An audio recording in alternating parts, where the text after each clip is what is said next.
Hello everyone. Welcome to For Nurses Preparation YouTube channel. I'm Neeraj Kumar Kathal. Today we are going to discuss important points about placenta. Let's begin. Placenta का जो आकार होता है, इसकी जो shape होती है, वो डिस्क लाइक होती है। डिस्क का मतलब होता है इस तरह की चकती जैसी गोल स्ट्रक्चर, चपटी प्लेट लाइक स्ट्रक्चर।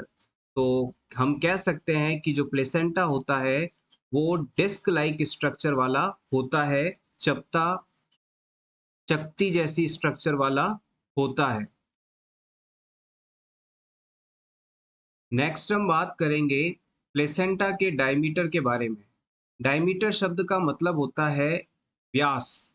हिंदी में इसे डायमीटर को व्यास शब्द द्वारा डिनोट किया जाता है और प्लेसेंटा का जो डायमीटर होता है वो अराउंड 15 से 20 सेंटीमीटर होता है, यानी 15 से 20 सेंटीमीटर चौड़ी संरचना होती है प्लेसेंटा, डिस्क शेप स्ट्रक्चर होती है प्लेसेंटा। इस प्लेसेंटा का जो सेंटर पार्ट होता है, बीच वाला भाग होता है, ये आपका 3 सेंटीमीटर मोटा होता है, थिक होता है। इसकी जो थिकनेस की बात की जा रही है, ये सेंटर पार्ट जो है 3 सेंटीमीटर मोटा होता है और इसका जो पेरिफेरी पार्ट है, ये 3 सेंटीमीटर से कम मोटा होता है। यानी कि प्लेसेंटा को जब आप हाथ में उठाकर देखेंगे, तो ये गोल रोटी जैसी चपटी संरचना होती है, डिस्क लाइक स्ट्रक्चर होती है, जो कि बीच से तो ज़्यादा फूली होती है, यानी मोटी होती है, यानी लगभग 3 सेंटीमीटर फूली होती है। जबकि साइड वाले जो इसके हिस्से हैं, बाहर वाले जो इसके सिरे हैं, ये 3 सेंटीमीटर से कम मोटे होते हैं, थिक होते हैं। तो इस तरह से आप इसे याद रखिएगा। नेक्स्ट हम बात करते हैं प्लेसेंटा के अलग-अलग पार्ट्स की। प्लेसेंटा में एक तो फीटल साइड होती है या प्लेसेंटा का वह भाग होता है जो कि फीटस पार्ट से तैयार होता है, तो हम इसे फीटल पार्ट कहते हैं या फीटल सरफेस कह सकते हैं। और दूसरा भाग वह भाग होता है जो कि मैटरनल पार्ट द्वारा तैयार होता है। इन दोनों में कौन-कौन से हिस्से आते हैं, इसे जान लेते हैं।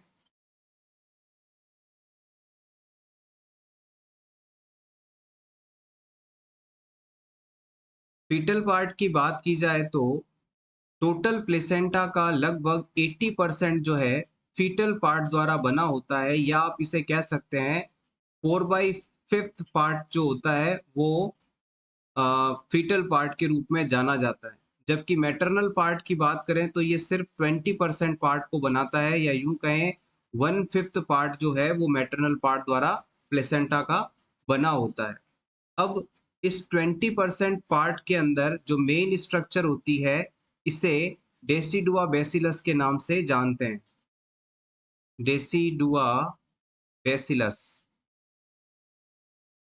बेसिकली हमारा जो यूट्रस है, यूट्रस के सबसे अंदर वाली जो लेयर होती है, जिसे एंडोमेट्रियम कहते हैं, ये प्रेगनेंसी के दौरान डेसिडुआ के नाम से जानी जाती है। तो ये ही मैटरनल पार्ट का निर्माण बेसिकली करती है प्लेसेंटा का। नेक्स्ट हम बात करते हैं फीटल पार्ट के अंदर। तो इसमें जो बच्चे के द्वारा सरफेस या पार्ट ऑफ प्लेसेंटा को प्रिपेयर किया जाता है, उसमें 2 चीज़ें होती हैं। पहला होता है कोरियोनिक फ्रंडोसम और दूसरा होता है ट्रोफोएक्टोडर्म। ट्रोफोएक्टोडर्म, ये 2 चीज़ें हैं जो कि फीटल पार्ट को फॉर्म करती हैं। सिंपल सी चीज़ है, प्लेसेंटा वह स्ट्रक्चर है जो प्रेगनेंसी के दौरान डेवलप होती है और इस स्ट्रक्चर के थ्रू ब्लड फिल्टर होकर बच्चे तक पहुंचता है, जिससे बच्चे को न्यूट्रिशन, ऑक्सीजन आदि मिलते हैं और उससे बॉडी से मेटाबॉलिक वेस्ट को वहाँ से एक्सक्रीट आउट करवाया जाता है। अब ये जो प्लेसेंटा है, ये डिस्क शेप स्ट्रक्चर है, 500 ग्राम्स इसका वेट होता है, 15 से 20 सेंटीमीटर इसका डायमीटर होता है, सेंटर एरिया पेरिफेरी की तुलना में मोटा होता है। अब जो हिस्सा मदर के यूट्रस से चिपका हुआ है, हम उसे मैटरनल पार्ट कहते हैं और इस मैटरनल साइड के पार्ट का निर्माण मैटरनल बॉडी द्वारा 20% किया जाता है, यानी टोटल का 1/5 पार्ट मैटरनल पार्ट है। इसमें बेसिकली डेसिडुआ बेसिलस नाम की स्ट्रक्चर आती है। फीटल पार्ट की बात करें तो ये टोटल प्लेसेंटा का 80% होता है, या यूं कहें तो 4/5 पार्ट। और इसके निर्माण के लिए दो चीजें हैं, कॉरियोनिक फ्रंडोसम और ट्रोफोएक्टोडर्म। आप चाहें तो अपने रिवीजन के लिए इसका स्क्रीनशॉट ले सकते हैं। नेक्स्ट नोट करिएगा, वेट ऑफ प्लेसेंटा। प्लेसेंटा का डेवलपमेंट जो है प्रेगनेंसी पीरियड के शुरुआत से होने लगता है, और एट टर्म मोस्टली एग्जाम में पूछा जाता है, यानी बच्चा जब डिलीवरी होने वाली है बच्चे की, तो उस समय प्लेसेंटा का वेट कितना होता है, तो आप बता सकते हैं एट टर्म 500 ग्राम्स का, यानी कि आधा किलो का प्लेसेंटा होता है। हाफ केजी का प्लेसेंटा होता है, या इसे आप 0.5 केजी भी कह सकते हैं। 500 ग्राम कह दीजिए, आधा केजी कह दीजिए, या 0.5 केजी कह दीजिए, एक ही चीज है। एग्जाम में कई बार आपसे फीटस और प्लेसेंटा के वेट का रेशो आपसे पूछ लिया जाता है, तो यहाँ पर आप चाहें तो नोट कर सकते हैं रेशो, फीटस रेशो प्लेसेंटा। और ये हम बात कर रहे हैं एट टर्म, यानी कि 37 से 42 सप्ताह के करीब प्रेगनेंसी पर, जब बच्चा पूरी तरह से मैच्योर है, प्लेसेंटा पूरी तरह से मैच्योर है। यहाँ पर बच्चे का जो वजन है वो अराउंड 3000 ग्राम्स है, और प्लेसेंटा का जो वेट है वो अराउंड 500 ग्राम्स है। जब इस रेशो को आप सॉल्व करेंगे तो यहाँ पर आपको 6:1 मिलेगा। नेक्स्ट हम बात करेंगे कि प्लेसेंटा के अंदर कितना वॉल्यूम ऑफ ब्लड पाया जाता है, तो आप नोट कर सकते हैं वॉल्यूम ऑफ प्लेसेंटा। प्लेसेंटा के अंदर किसी भी समय टोटल 500 ml जो है ब्लड मौजूद रह सकता है, पाया जाता है। इसमें भी दो पार्ट्स होते हैं, आप चाहें तो इसे फर्दर नोट कर सकते हैं, एग्जाम में ये चीज पहले पूछी भी गई है।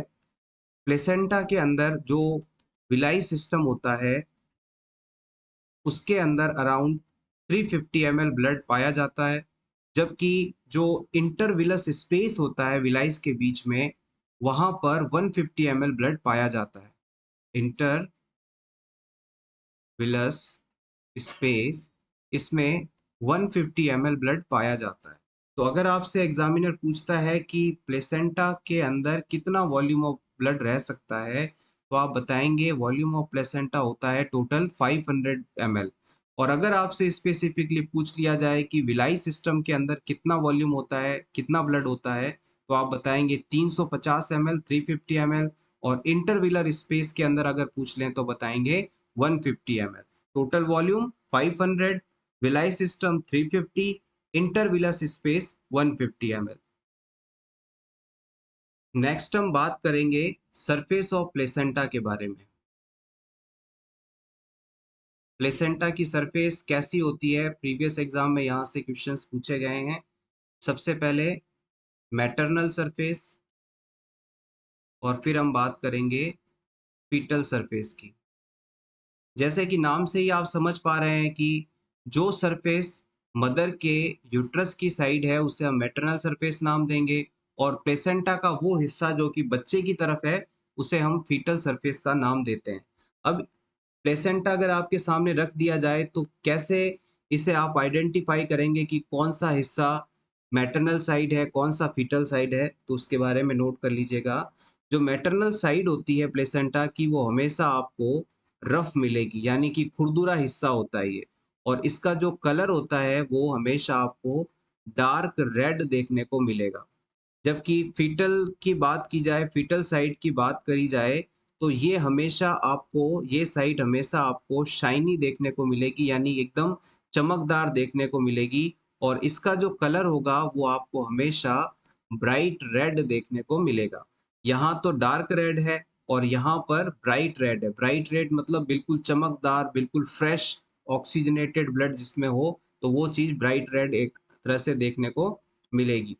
अब इसके अंदर क्या होता है कि मैटरनल सरफेस के अंदर जो आपको देखेंगे तो वहाँ पर हेमरेजिक स्पॉट्स देखने को मिलेंगे, वहाँ पर कोटाइलिडन छोटी-छोटी बटन लाइक स्ट्रक्चर्स वहाँ मौजूद होती हैं, तो इससे आप इसे इजीली आइडेंटिफाई कर पाएंगे। तो नोट कर लीजिएगा, मल्टीपल हेमरेजिक पॉट्स होते हैं यहाँ पर, इसे हम कोटाइलिडोन के नाम से जानते हैं। कोटाइलेडॉन्स से नाम देते हैं। ये बटन लाइक स्ट्रक्चर, गोल स्ट्रक्चर्स होती हैं। इसे देखकर आप इजीली आइडेंटिफाई कर पाएंगे मैटरनल साइट को। और दूसरा, फीटल साइड में आपको कोटाइलिडॉन्स देखने को नहीं मिलेंगे, यहाँ पर आपको अम्बिलिकल कॉर्ड देखने को मिलेगी। अम्बिलिकल कॉर्ड यानी कि बच्चे की इस सरफेस से अम्बिलिकल कॉर्ड अटैच्ड रहती है। इस तरह से आप इसे आसानी से क्लासिफाई कर पाएंगे, आइडेंटिफाई कर पाएंगे।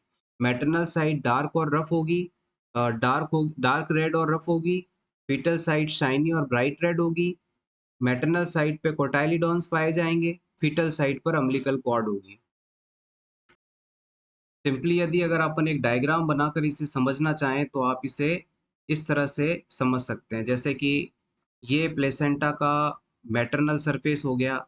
इसे जब आप देखेंगे तो यहाँ पर छोटे छोटे बटन जैसे गोल स्ट्रक्चर्स दिखाई देंगे। इन्हें देखकर आप इजीली बता पाएंगे ये कोटिलेडॉन्स हैं और ये मैटरनल सरफेस को बता रहे हैं।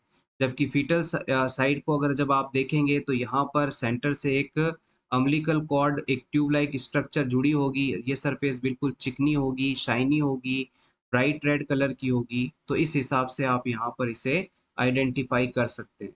अगर आपसे पूछ लिया जाए कि ये कोटाइलिडॉन्स जो यहाँ पाए जाते हैं इनकी संख्या होती कितनी है, तो आप बता सकते हैं कि ये 15 से लेकर 29 इन नंबर्स होते हैं। कोटाइलिडॉन्स जो होते हैं उनकी संख्या 15 से 29 के बीच में होती है। और एक कोटाइलिडॉन के अंदर 3 से 4 स्टेम वेलाई पाए जाते हैं। और स्टेम वेलाई जो होते हैं ये प्लेसेंटा की स्ट्रक्चरल और फंक्शनल यूनिट के रूप में माने जाते हैं। नेक्स्ट स्लाइड में आप चाहें तो नोट कर सकते हैं इसे। प्लेसेंटा के अंदर कोटाइलिडॉन्स की संख्या 15 से 29 के बीच में होती है। और एक कोटाइलिडॉन के अंदर 3 से 4 स्टेम विलाइज होते हैं। 3 से 4 स्टेम विलाइज होते हैं। अब ये स्टेम विलाई क्या है? स्टेम विलाई जो है ये स्ट्रक्चरल और फंक्शनल यूनिट हैं। Structural and functional unit of placenta. ये प्लेसेंटा की स्ट्रक्चरल और फंक्शनल यूनिट के रूप में जाने जाते हैं। कंफ्यूज मत होइएगा, बहुत सिंपल सी चीज है। प्लेसेंटा की दो सरफेस हैं जो खुरदुरी और सरफेस होती है जो कि जिसपे कोटाइलिडॉन्स मौजूद होते हैं वो मैटरनल साइड है। और कोटाइलोडॉन की संख्या 15 से 29 होती है। एक कोटाइलोडॉन में 3 से 4 स्टेम विलाई होते हैं। और स्टेम विलाई को ही हम स्ट्रक्चरल और फंक्शनल यूनिट ऑफ प्लेसेंटा के रूप में जानते हैं। ये चीज यहाँ से इंपॉर्टेंट है। नेक्स्ट हम प्लेसेंटा में बात करते हैं सर्कुलेशन की। यहाँ पर आप हेडिंग लिख लीजिएगा, सर्कुलेशन। प्लेसेंटा के अंदर बेसिकली दो तरह से सर्कुलेशन होता है। पहला होता है यूट्रो प्लेसेंटल सर्कुलेशन। पहला होगा यूटेरो प्लेसेंटल सर्कुलेशन। और दूसरा जो टाइप होता है उसे हम फीटो प्लेसेंटल सर्कुलेशन कहते हैं। Feto placental circulation. अब नाम से ही आप इसे देखेंगे तो बड़े इजीली समझ पाएंगे कि इसमें कहना क्या चाह रहा है आखिर। जब ब्लड का फ्लो मैटरनल साइड से प्लेसेंटा की तरफ होता है तो इसे यूट्रो प्लेसेंटल सर्कुलेशन कहते हैं। यहाँ पर जो ये यूटेरो शब्द देख रहे हैं ये यूट्रस के लिए है और प्लेसेंटा तो है ही। तो अगर ब्लड का फ्लो मैटरनल साइड से प्लेसेंटा की तरफ हो रहा है तो ये यूटेरो प्लेसेंटल सर्कुलेशन है।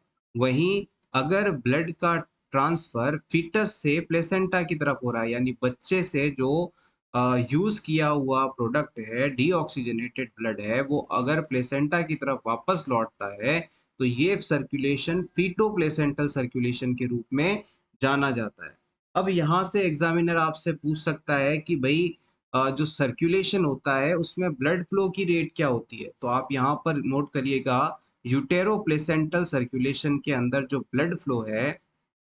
ब्लड फ्लो की रेट है वो 500 से 600 ml पर मिनट होती है। 500 से 600 ml ब्लड 1 मिनट में मैटरनल साइड से प्लेसेंटा की तरफ मूव करता है।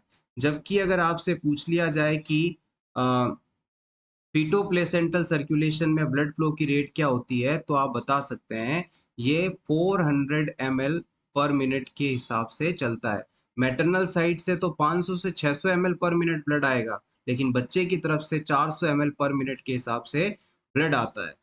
ये चीज़ यहाँ से मोस्टली आपसे पूछा जाता है। अगर इसके अलावा आप लिखना चाहें तो नोट कर सकते हैं कि अम्बिलिकल आर्टरी और वेन का प्रेशर, हालाँकि इतना ज़्यादा डीपली पहुँचता नहीं है, पूछता नहीं है एग्ज़ामिनर, तो हम इस चीज़ को अवॉइड करेंगे। व यहाँ पर हम कोशिश कर रहे हैं कि हम आपसे वही चीज़ डिस्कस करें जो कि एग्ज़ाम पॉइंट ऑफ व्यू से इम्पोर्टेंट है।